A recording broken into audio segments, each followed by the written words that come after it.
Well, hello and welcome to another edition of Health Solutions with Shawn and Janet Needham, where Team Needham discusses everything healthcare. I'm your host, Shawn Needham, and along with my wonderful wife, Janet, and we are pleased to have Tammy Lopez. She is a fellow pharmacist that's going to be on our show today, and she is a functional medicine pharmacist. And we've talked about functional medicine so many different times on our podcast. And what functional medicine is we are looking at solving problems instead of treating symptoms. And as you guys know, most pharmacists, all they do is they dispense medications to treat a symptom. You have heartburn, we'll give you a PPI. We're going to talk about that.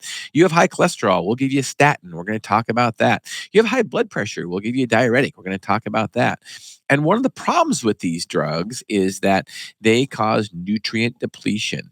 So whether it be potassium, whether it be coenzyme Q10, whether it be certain vitamins like vitamin D, but they can cause a lot of problems in the long run because of it. So ultimately, you'd be better off to fix the problem, which many times can be fixed with your lifestyle, rather than go on a drug.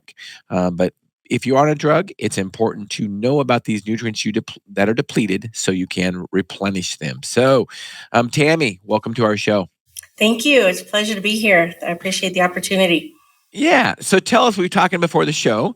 Tell us a little bit about your story of how you got into being a functional medicine pharmacist. Sure. Well, it started when I was going through kind of a stressor in my life, going through a divorce, had a young child. So, didn't really have sleep, just high stress, working full time in the pharmacy, to then come home late at night, turn around, feed child, bathe him, turn around, go again. So just all that kind of added up. And so I started to develop insomnia. And then I started to, once that kind of kicked in, then I started to develop high blood pressure.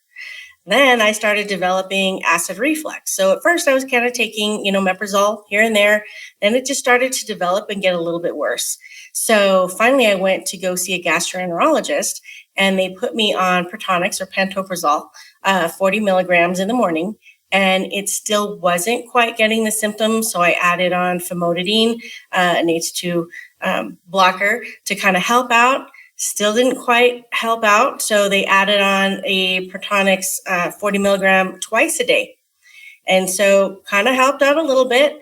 And after a while, it seemed to kind of get worse, to where then I still wasn't sleeping. My stomach was still hurting. I couldn't eat and my stomach would hurt. Then it got to the point where even in between meals, my stomach would hurt. So I was kind of like, okay, I'm at my wit's end. I'm doing everything, looking at pharmaceutical guidelines, saying, okay, I'm getting on a PPI. Okay, now I'm starting, Pepcid or famotidine, H2 blockers. And then I was adding Tums, and it just kept adding up. And I'm like, how does somebody survive this? So I thought, man, my stomach's got to be full of ulcers. Like something's going on. I honestly felt like I was going to die because I just constantly didn't feel good. So then I didn't sleep. I pretty much slept upright for about 8 months and got one of those beds that you can kind of mechanically do. So wouldn't fall off pillows. And so over for the evenings, I actually had to talk to my doctor because I still couldn't sleep because my esophagus was just on fire just to lay down as soon as I lay down, even with all those medications. So then I got lidocaine, viscous lidocaine, to do every 4 hours, to where I would take it, and it only lasted 4 hours. So I actually would do that in kind of that magic mouthwash with the Maalox, the diphenhydramine or Benadryl, and then I would add in the lidocaine, and I would do that for 4 hours, and I'd be able to sleep, not totally pain-free, but enough to where I can sleep a little bit. And my body would wake me up about 4 hours later to then have to take another dose again. So my body just was in shutdown mode. And I thought, okay, I have a young son I have to raise. He was 1.5 years, 2 years old about that time. And since I was up all night, I started Googling, okay, what natural things can I do? Looking at YouTube videos. That was not something that I necessarily learned in school. So that was kind of new to me. But at that point, I was like, I'm willing to try anything. So I was trying the DGL, the diglyceride licorice, but then that caused an increase in blood pressure. Tried aloe. And I literally just, I was pretty scared. I thought I was dying. I'm not kidding you. That's how bad it was. So I ended up finding functional medicine. Never heard the term. I had found some YouTube video. It was functional medicine. And I was like, oh, I've heard of naturopathic physicians. And so started looking up what that was. And I thought, oh, let me see if there's a functional medicine practitioner in my area. So I went on Facebook and I put it in, and I saw a functional medicine pharmacist group. And I was blown away. I was like, pharmacists do this? I didn't realize, because that's not what we're taught. So literally almost right when I got on, I had seen somebody else post saying, hey, I'm having severe acid reflux. What do you guys recommend? And one pharmacist said, hey, have you heard of the gut protocol? And I was like, hey, I'm in. I don't know what it is, but I will try it because I have no other options. So I contacted her, reached out to her, and she actually she was doing a product through a company called Amare. And she said, hey, I have a gut protocol, helps with, since you're stressed, basically it's a pre and probiotic. It was called the Amare Fundamentals Pack. And it had something for the gut, which is the pre and probiotic. It also had a supplement that helped to focus on the brain. And then it had a supplement that synced both of them to sync that gut brain axis. So on top of that, she said, because you're stressed, let's add in this mood supplement that has adaptogens. So I was like, okay, I'll do it. If you've seen results, let's go for it. So I ordered it. And I am not kidding you. The first week, in 1 week, I started sleeping through the night. I hadn't slept for probably about 2.5 years through the night. And so I was just like, oh my gosh, it was just, it changes your mood, because now I'm getting some rest. The adaptogen, it helped me not to feel so like short-tempered, just because I didn't have any sleep and I didn't feel good. And so I started that. Let me back up just a little bit. When I ordered it, I had an appointment with a gastroenterologist for an endoscopy. And I thought, you know what? I'm going to give it a month and a half until my endoscopy. And I said, let me give it the month and a half. Let's see how it goes. And, and we'll see what they say when they go and check my insides. So I started it. And in about a couple of weeks, I was able to now get down to like the 1 pill a day of the Protonics. And didn't have to do lidocaine anymore, which was so nice. Cut down, didn't have to do Tums. I did famotidine in the evening just to kind of give me that little extra boost. But then I started finding that it actually hurt my stomach when I was taking it. So then I was able to totally get off and just have my 1 tablet in the morning. So I was about there when I was going in to my endoscopy. And at that point, what they were going to do after the procedure is they were going to put a pill that they were attaching to my esophagus to measure my pH and give me a little monitor outside for 3 days after the procedure, so I can kind of see where the pH levels were. So I thought, that's a prime time for me to go cold turkey to see if this is going to work. And so went in and I thought, okay, I did feel a lot better. I basically could eat now. And during that time, when I was having that acid reflux, I cut out coffee, I cut out chocolate, caffeine. I mean, I barely could eat anything. And so I still stayed off all of those offending agents, spicy foods, stuff like that, tomatoes. But once I had the procedure and they put that in, I stopped cold turkey. So she told me that everything was normal to continue with my high dose PPIs because they're working. And I didn't tell her I wasn't taking them, but I was like, okay, They're working. Yeah, I was just like, well, let me see. So I literally, for the 3 days, I had that pill in my esophagus. And for anyone who does it, they say, oh, you won't feel a thing. I couldn't even drink water. That thing was so painful. But it was a means to an end of finding out some information. So yeah, the first night, laid down and I kept checking the pH thing and nothing, everything was just fine. And I thought, you know what, for adding in a pre and probiotic and just some natural supplements, most of our prescriptions are asked for acid reflux. And I was thinking, why are these not in our guidelines for pharmacy? Why do we not know about this? And I thought, oh my God, my life was changed. And I felt like, okay, I had a renewed sense of life, really.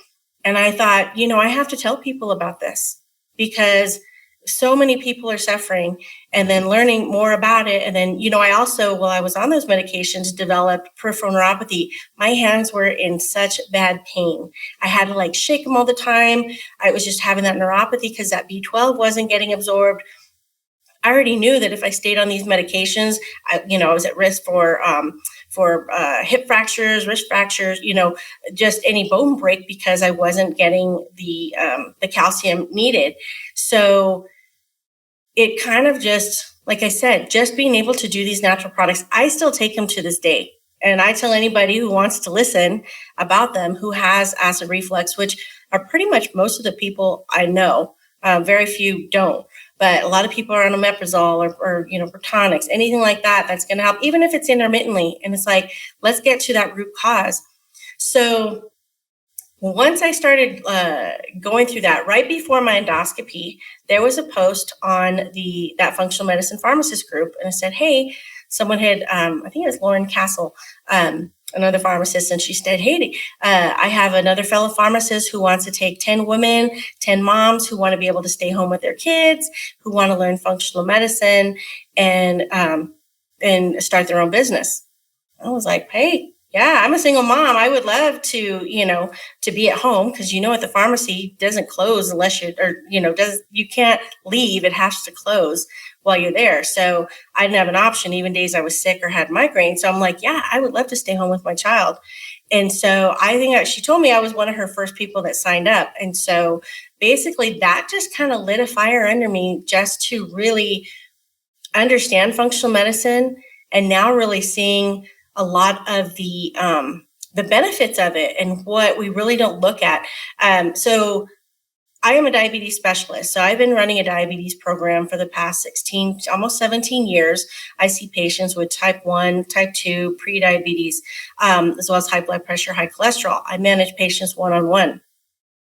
So I started incorporating this functional medicine a little bit into my programs and seeing patients just, being able to get off their medications, being able to reverse their diabetes. And so with that, being that that's my specialty, that's how I started my business, to kind of do diabetes as my niche. However, learning all these things, it's like it encompasses everything. So I kind of feel like, yes, I see patients with diabetes, but I can help anybody because it applies to everyone. It's just that added diabetes education. But yeah, it basically changed my life, being able to apply that. And so I tell people all the time, are you taking a probiotic? Are you, still cutting down these offending agents? Looking at, do you have food sensitivities? Is that what's going on? Any other gut health issues or just even stress? And so going back to the situation I was in with the stress, we talk about the gut. The gut plays such a big role in all health conditions. Any inflammation, it's not just from foods, just stress itself can cause that inflammation in the gut. And the intestinal lining is basically just one cell thick.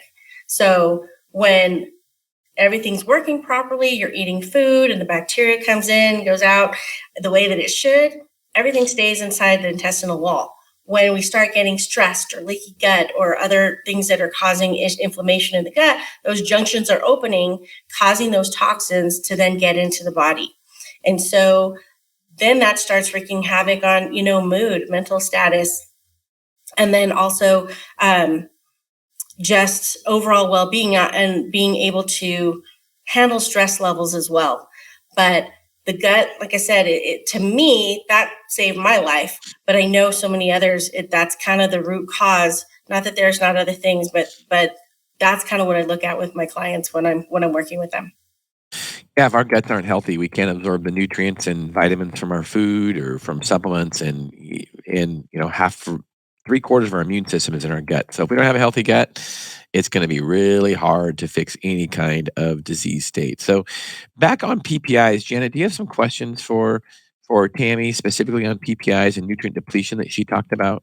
Well, first of all, I just want to make a statement that I think in the past couple of years, we've gotten to this place where we think bacteria and organisms are bad. And really, what Tammy's explaining to you is that we as an organism must have bacteria in our lining in order to break down and absorb food and nutrients. And so when we use some of these products that are labeled as safe for us from our good old FDA, and we use them long term, we end up with not only nutrient depletion, but we also end up with some other problems down the road. So, Tammy, I'd like you touched on it slightly.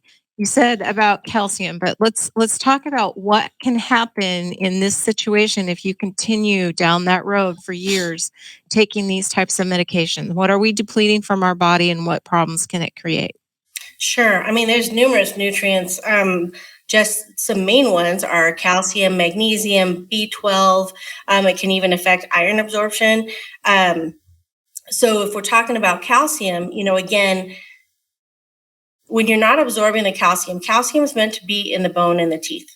When you don't have enough of it there, what your body wants to do for other functions in the body, it's needed for insulin production, for muscle contraction. When you don't have enough, it actually starts pulling from the bone to go into the soft tissues to start having the effect. And then that's the expense of, then you have a breakage. So sometimes it's that, sometimes it's even just a little side note, sometimes people take calcium supplements and it's not that they are needing it per se, they just need to put the calcium in the right places. And so going back to the depletion of it is, so talking from a diabetes standpoint, calcium is needed for actually causing the pancreatic beta cells to actually secrete insulin. So when you don't have enough calcium, it is not there to push that insulin out. So as blood sugar rises, the insulin's meant to secrete to kind of get that imbalance. If you're not getting the right amount of insulin secreted, that's where you get that gap in the blood sugar. And so in addition, you need magnesium. So magnesium and calcium, they kind of work hand in hand. So magnesium is also depleted with PPIs, but magnesium actually works to kind of inhibit the secretion of insulin from the cells. And so when you look at them in a ratio, when you have a high calcium to magnesium ratio, when calcium's, well, let's go to low. So when it's low, then the magnesium, because it's inhibiting that, is not allowing that insulin to get secreted. Plus the calcium's not there to push it out. When you have the opposite, some people, because you're having too much calcium and you get a lot of insulin going into the bloodstream, they initially may have low blood sugar, but it gets to the point where you actually get bombarded with so much insulin, and calcium is actually kind of a calming agent. So it also, when there's too many things going on, it likes to kind of cover the cell and not let things in. So then what it does is it desensitizes the cell and doesn't allow that insulin to get in. So that's kind of another topic. That's actually something that's called calcium shell. But I'm going to work backwards here for a second. So when you're stressed, what happens to the body is that your brain kicks in and tells your adrenal glands, hey, I'm stressed, kick out adrenaline, let's increase the blood pressure, the heart rate, and blood sugar, because then you're in that fight or flight. Well, in order to increase that, those things, sodium gets increased. So when sodium increases to increase that blood pressure, then what gets depleted is potassium and magnesium. And so that's where people can't calm themselves. And so then what happens is that then calcium is like, hey, I'm too stimulated and I'm in this, this acute stress state. Then that's when calcium starts getting pulled from the bones. And then it starts to go around the cell to be like, okay, I need to calm down because I can't keep taking that adrenaline and everything that's going into the cell. And that's where thyroid hormone can't get in, insulin can't get in, and things don't function as properly. Well, one thing I find, thank you for that, Tammy. That was a very good explanation. And basically, if calcium, magnesium, which is good for mineralizing bone, you're going to have osteoporosis. So if you're on PPIs and you have a non-acidic stomach, because the PPIs raises the pH, and we're supposed to have an acidic stomach so we can kill the bad things in our stomach and dissolve minerals like magnesium and calcium and vitamin D, which is fat soluble. So under an acidic environment, it will be absorbed better. If we don't have that, then we get osteoporosis, right? Correct. And then what do we prescribe later on in life after these people have been on PPIs for 20 years? We give them a biphosphonate, right? To make their Yeah. bones stronger, Right. which is just, it's just ridiculous. Right. Or in your situation, when you had neuropathies, what would be the go-to drug for somebody with neuropathies?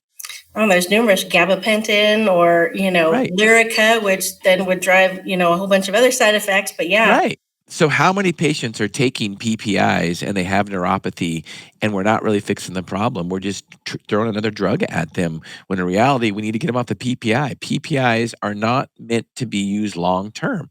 They are our stomachs are made to be acidic. So for anybody that's on a PPI, listen in because you should be able to get off those long term for sure. It's a not good to be on them. right. And the one thing with going back to the probiotics actually can bring down the acidity of the stomach.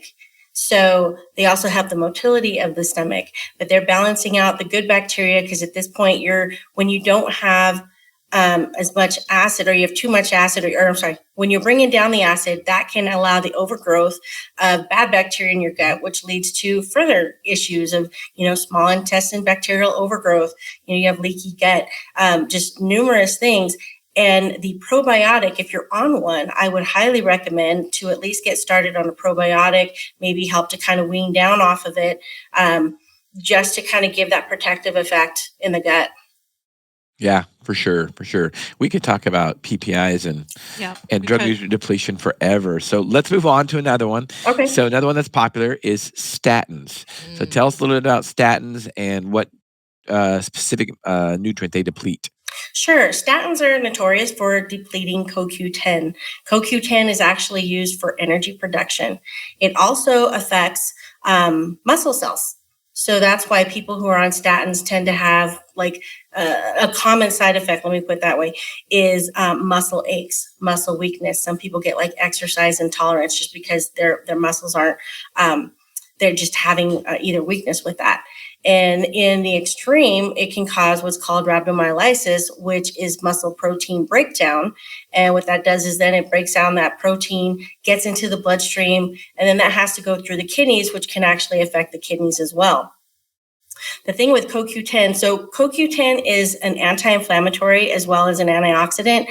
So as we age, we already are decreasing in it. So and certain people who have conditions already kind of lower in it as well. So when you add on a statin, that's further depleting some of those levels. So ways to get the CoQ10 is one, you can even get it from foods. And I'll go over those in a second, but you can replace with the CoQ10. There's two different forms. You have the CoQ10, which is ubiquinone, and that needs to be converted into like the body ready form called ubiquinol. And so that you would probably use about 200 micrograms per day. But if you use the more body ready form or the active form called ubiquinol, you can actually take just 100 milligrams a day on that. But CoQ10 is just needed for so many just energy just in the body. And so with statins, what the statin does, just to kind of reiterate, is they are actually blocking the enzyme HMG-CoA reductase so that the people are not making cholesterol in the liver. And so further down that cascade, because it blocks that, it can actually block further things that are needed in the body, like the CoQ10. So a lot of people have that depletion. So we always recommend for patients to take those if they are taking a statin.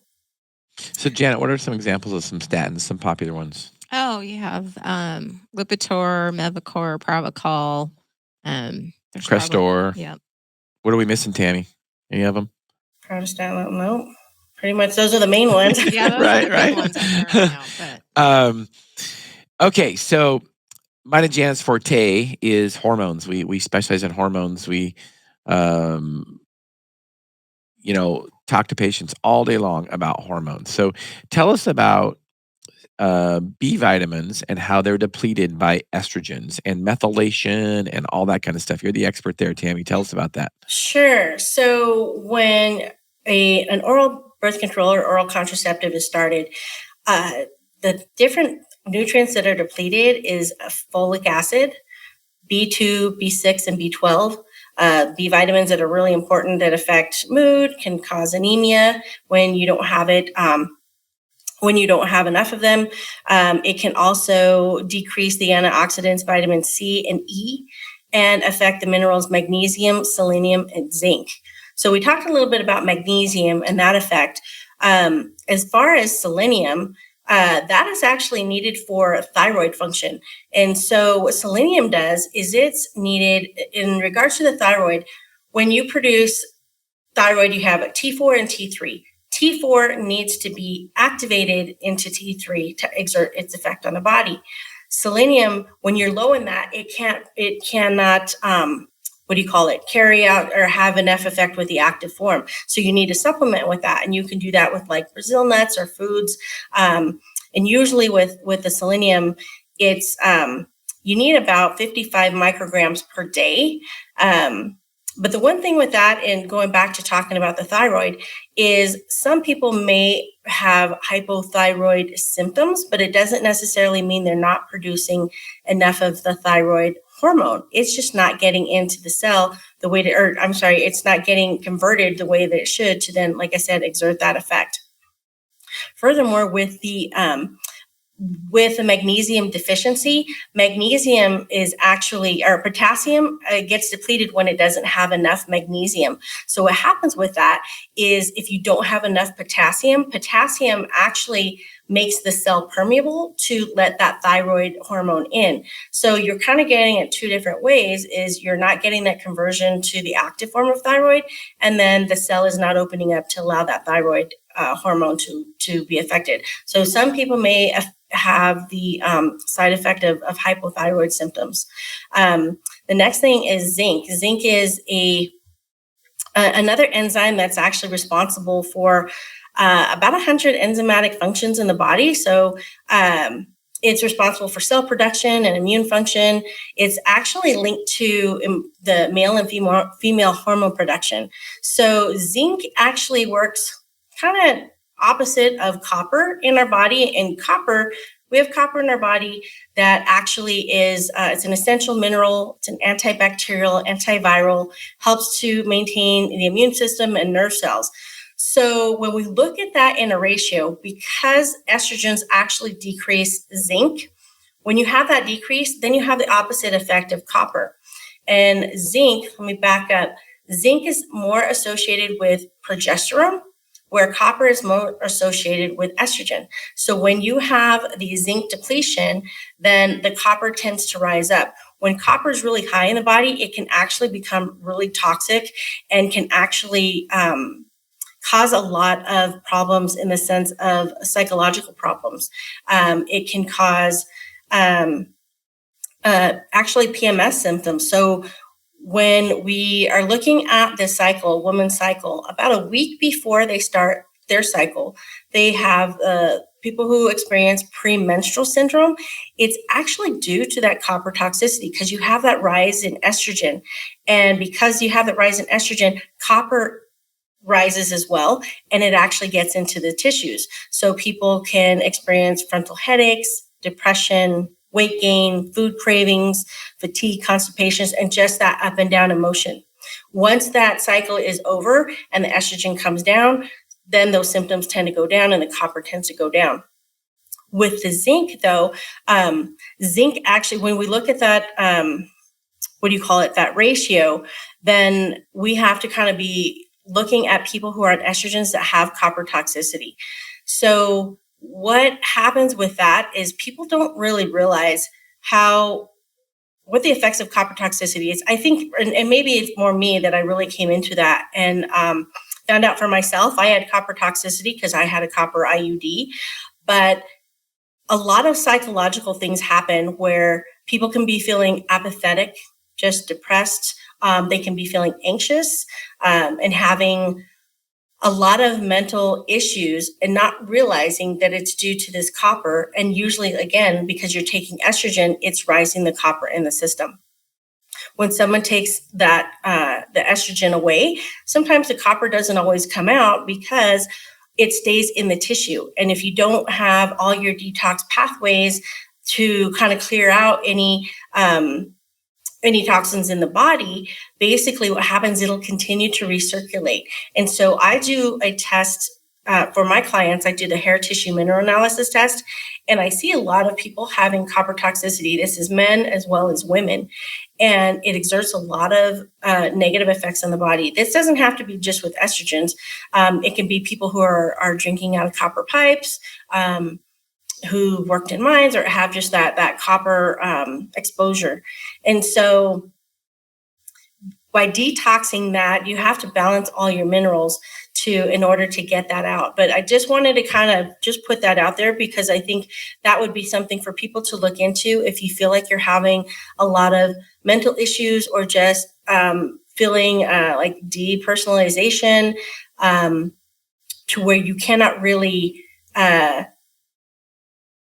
pinpoint what is going on with you. I would look up at coppertoxic.com. There's a lot of checkpoints. You could say, okay, am I experiencing this, experiencing that? If you feel like you're experiencing some of those symptoms, I would get like a hair tissue mineral analysis checked. If you get a blood level checked, it's usually not indicative of what is going on in your body, because your body wants to keep a normal level in the blood. So anything that's out of balance, it goes right into the tissue. And with the hair tissue mineral analysis, what that does is it actually looks at 3 to 4 months of metabolic activity. So if you have any toxins, not just copper, but it looks at all your vitamin mineral balances, and then even heavy metal toxicities, it helps to see what may be causing issues in your body that is causing you not to feel good. And then once you work with a practitioner who does that, then you can kind of work to balancing things out, working on your detox pathways to clear out those toxins to start getting you to feel better. But back to, I know I kind of deviated on that a little bit, but when you have low zinc, it's basically meaning you're having lower progesterone in relationship to estrogen. One thing you want to kind of look out for is being very careful on supplementing zinc. I think because especially the day we're living in, people tend to take a lot of zinc thinking, oh, I don't want to get sick. Let me keep adding that in. You don't really want to exceed about 15 milligrams per day. If you do have copper toxicity and you take more of that, that can actually release some copper in your body. And if it doesn't get bound up correctly, it can cause a lot of symptoms and then just keep recirculating. But yeah, I would definitely, on any supplements we're talking about, I've learned not to just blindly make a recommendation on, oh, you're low on this, take this supplement, because they all play a role with each other. If one is off, it can actually set off 2 or 3. So when you're able to look at your own personalized mineral pattern to see what's going on with you, then you can actually supplement what's needed to get your body functioning normally. There was a lot there. Thank you, Tammy. I learned a lot. Let me tell you.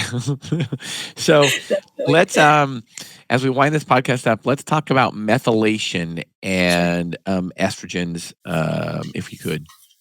Sure. So, excuse me. The other thing that the estrogens or the birth control can tend to deplete is folic acid and your B vitamins.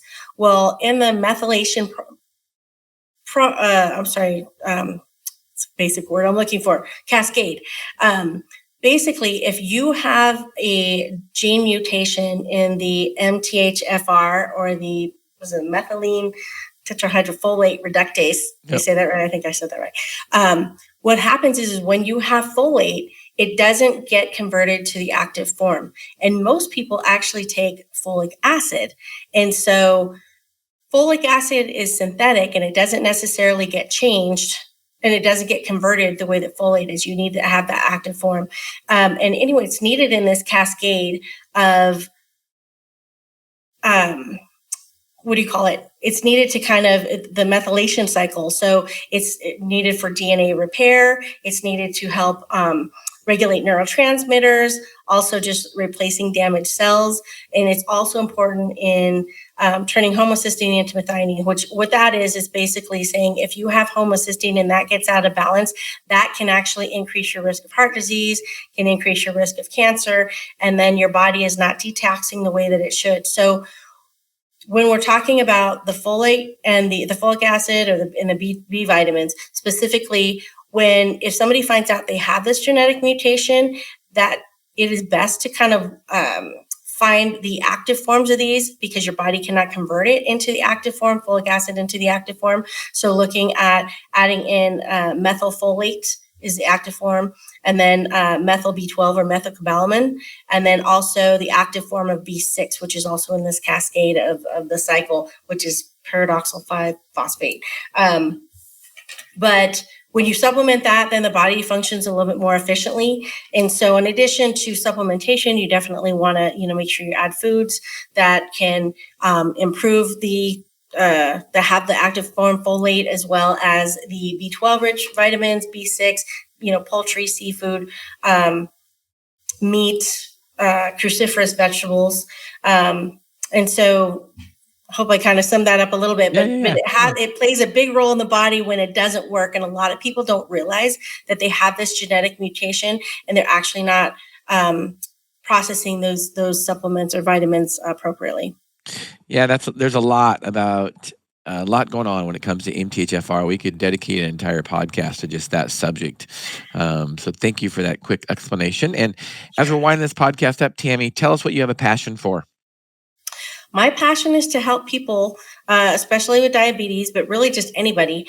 But, as far as with my job, I love to help people to prevent, manage, reverse their diabetes, mainly just help people reverse their chronic conditions, getting to the root of it. As we kind of discussed prior to coming on, and not knocking pharmacy school, because pharmaceuticals are good in certain aspects, but understanding that there's better ways and easier and more inexpensive ways at times to get your health under control, rather than continuing to take medications and actually fixing what is going on in your body, so you actually have a better quality of life and know what to do and how your body works. That's right. So the main thing is just helping people.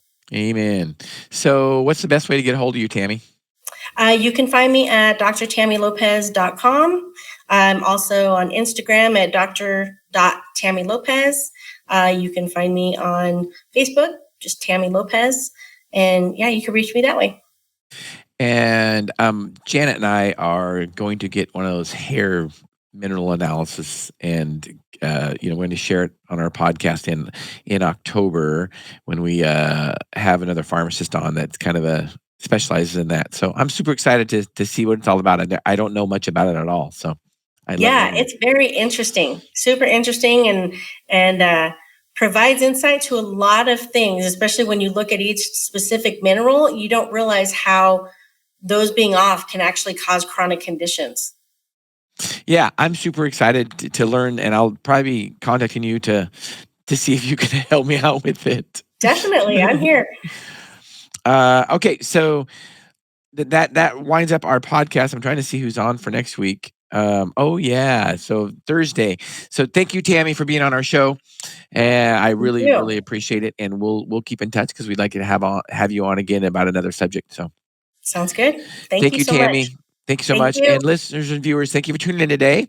Tune in Thursday, 8:30 to 9:30 Pacific Standard Time. We will have Dr. Molly James on our podcast, and she has been very outspoken during COVID and about medical freedom. So you do not want to miss out on that podcast. She also is going to be discussing her conference that is coming up, I think on the 24th or 25th. We'll be discussing that Wednesday or Thursday. So don't miss out. Health Solutions with Shawn and Janet Needham. Thank you for tuning in.